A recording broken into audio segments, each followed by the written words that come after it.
बड़ी बड़ी कथाएं होती हैं, कितने भागवताचार्य कथा कर रहे हैं और सब वृंदावन से हैं। वृंदावन में जमुना जी की कितनी महिमा है श्रीमद् भागवत जी में, लेकिन जमुना के लिए कोई कुछ नहीं कर रहा है।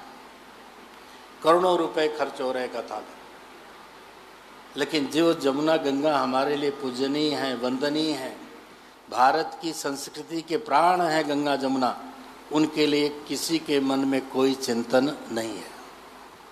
और आज ये चिंतन इस संस्था के माध्यम से प्रारंभ हुआ है, तो कितनी अच्छी बात है, कितनी सुंदर बात है, कितनी दिव्य बात है।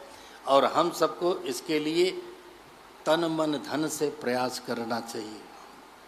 जीवन है तो हम हैं, जीवन नहीं तो हम नहीं, प्रकृति है तो हम हैं, प्रकृति नहीं है तो हम भी नहीं हैं। हमारा अस्तित्व तो प्रकृति से, नेचर से जुड़ा हुआ है। यदि प्रकृति के बैलेंस को बनाए रखेंगे तो हमारा जीवन पावन होगा, पवित्र होगा, स्वस्थ होगा। और प्रकृति का बैलेंस खराब हो गया तो हमारे जीवन में फिर कुछ भी नहीं है। तो कथा जीवन के प्रदूषण को दूर करती है। और श्रीमद् भागवत की कथा तो दैहिक दैविक मानसिक जाय होय भव की व्यथा, सब रोगन की एक है औषधि भागवती कथा। सब रोगों की औषधि है भागवत की कथा। और जिसने कथा सुनना बहुत ज़रूरी है। बहुत सारे लोग कहते हैं हम झूठ नहीं बोलते, हम बेईमानी नहीं करते, हम किसी का मन नहीं दुखाते। तो क्या हमें कथा सुनना ज़रूरी है? क्या हमें कथा में जाना ज़रूरी है? एक बहुत बड़े महात्मा के पास एक सज्जन ने जाकर के प्रश्न किया, तो महात्मा जी ने कहा, बेटा एक कलम और कागज़ लाओ। कलम कागज़ ले आया, बोले इस पे 5 जीरो बना दो। 5 जीरो बना दिया। बोले बेटा इस जीरो का कोई महत्व है?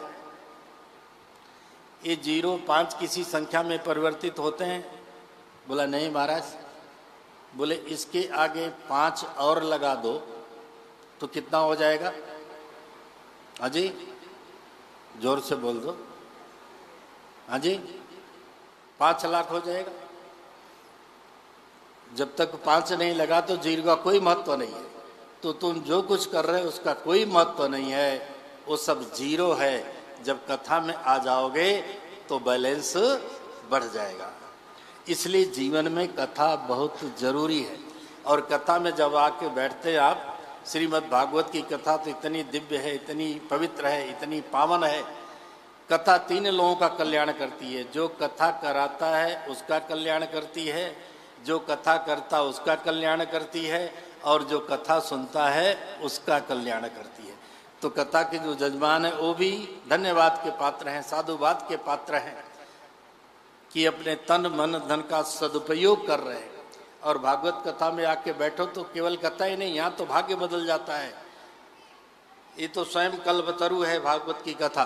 और जो आगे कथा में बैठ जाता है उसकी समस्त कामनाएं पूर्ण हो जाती हैं। महापुरुष लोग आएंगे और संत के मुखारबिंद से आप कथा श्रवण कर रहे हैं, कितनी बहुत बड़ी बात है। संत की दृष्टि भी पड़ जाए तो लाख खुशियाँ पात साइयाँ जे सतगुरु नदर करे। सदगुरु की दृष्टि भी पड़ जाए तो भी भाग्य बदल जाता है। परमात्मा ने यदि कोई टेढ़ी कलम चलाई है और आप आके कथा में बैठें, जो पूजा पाठ से अनुष्ठान से नहीं होता वो कथा से हो जाता है, महापुरुषों की दृष्टि से हो जाता है। महापुरुष किसी का हाथ नहीं देखते। जब महापुरुष लोग बैठे होते हैं तो आप नीचे बैठते हैं, ऊपर बैठते हैं, क्योंकि बार बार उनकी दृष्टि आपके मस्तिष्क की रेखाओं पर जाती है। यदि परमात्मा ने कोई टेढ़ी कलम चलाई है तो महापुरुष लोग प्रार्थना करते हैं, और उनकी प्रार्थना में इतनी ताकत होती, इतनी शक्ति होती है कि टेढ़ी लकीर भी सीधी हो जाती है, दुर्भाग्य भी सौभाग्य में बदल जाता है। आप हमारे संत वाणी चैनल को सब्सक्राइब करें, वीडियो को लाइक करें, शेयर करें, और हाँ, बेल आइकन पर क्लिक करना बिल्कुल ना भूलें, ताकि हमारी किसी भी वीडियो की सूचना सबसे पहले आपको मिले।